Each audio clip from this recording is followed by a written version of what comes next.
Ben aldarmın, sakalım bolsa utaldarmın. Sakal tügül murtta жоқ şeytandı da valdadım.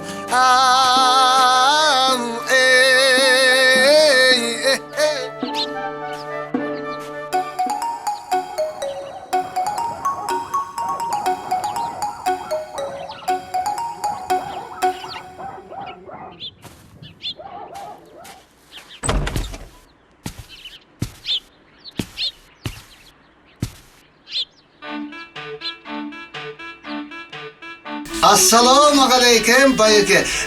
Qarzga 1000 tenge bere turasız mı? Жаңа күйіз үй тігіп едім, қоныс той жасап, қонақ шақырсам ба дедім. Жарайды ал.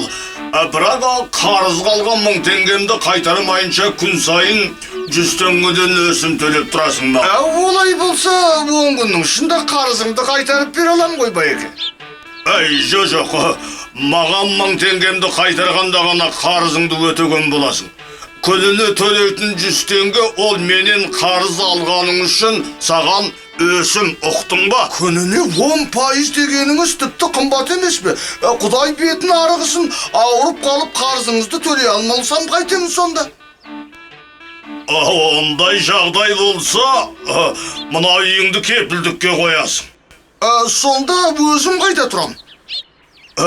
Киіз үйіңде тұра бер, мен оны қайтет дейсің. Егер бір күн пайызыңды төлемесең, онда үйіңді сатасың. Солайды. Жарайды. Дегенмен тойдың аты той. Ақшаңды берді, сен де қонаққа кел, байеке. Мә. Байеке, сіз қателескен сияқтысыз. Мұнда тек 900 теңге алмаған керегі 1000 теңге. Енді дұрыс қой. Мен саған 1000 теңге бердім. 100 теңгесін бүгінгі күннің пайызды ретінде ұстап қалдым. Ай байеке, нақыс қой екенсің ғой, жарайды.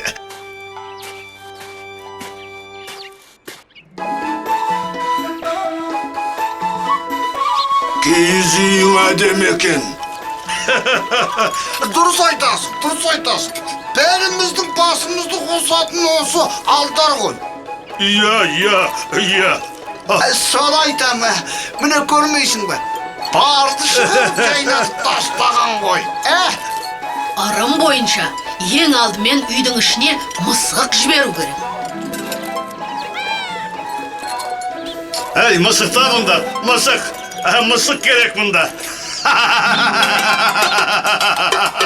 Пеш. Алдар, сенің өмірің керемет екен ғой. Қарашы, жора жолдастарың да көп, ал мен болсам жалғызбын. Күйзелісте жүрмін. Неге айтып тұрсың байеке?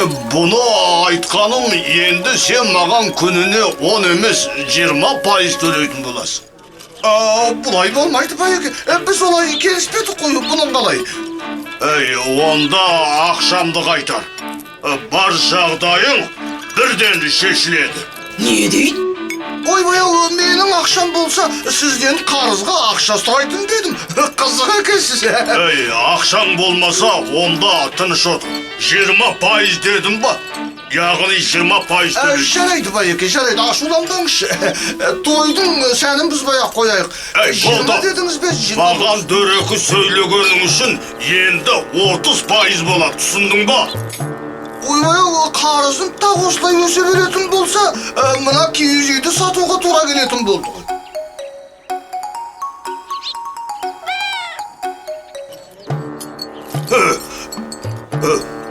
Маған тіпті жақсы. Тіпті қазір-ақ сатып жібер. Ақшамды қайтарсаң болды.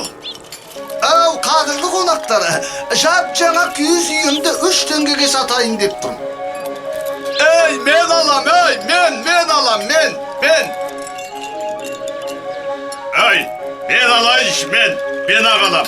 Mağam bir. Ey, mağam bir. Men alam, ey. Berş mağam. Ben alayım. Естеріңізде болсын, күйіз үйім тек мысықпен ғана бірге сатылады. Иә. Ей, мысығың қанша тұрады?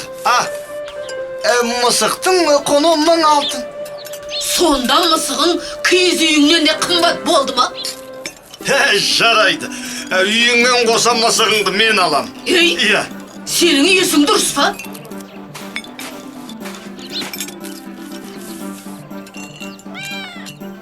Күйіз үйдің ақшасын бүгін берем міне, мысықтың құнын ертең төлеймін. Тойды ары қарай жалғастырайық.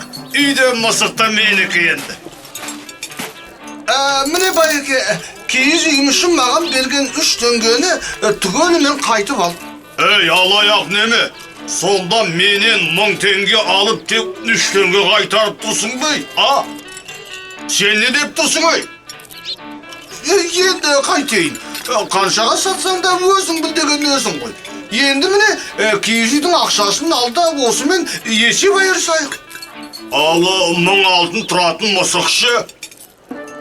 Мен саған кепілдікке үйімді ғана қойғам.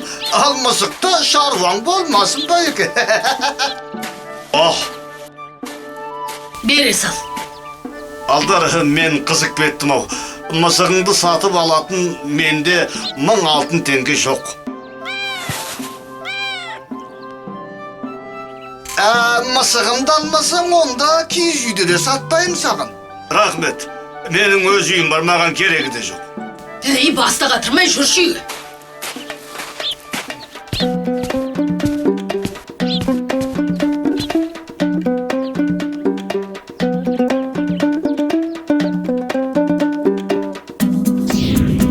Оныншы сабақ.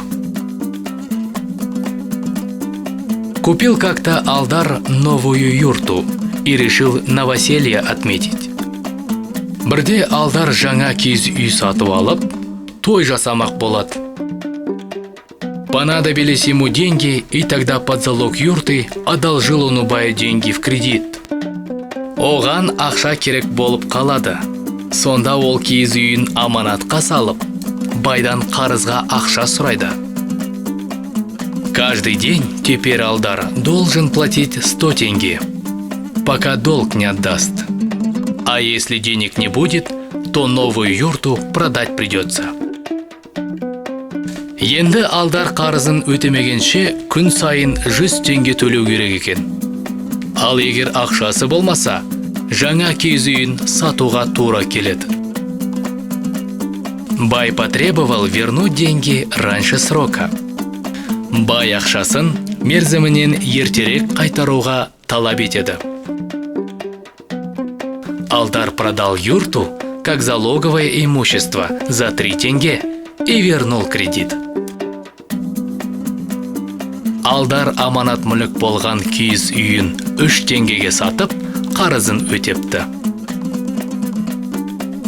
Бай злится, а сделать ничего не может. Байдың ызасы келсе де, түк жасай алмайды.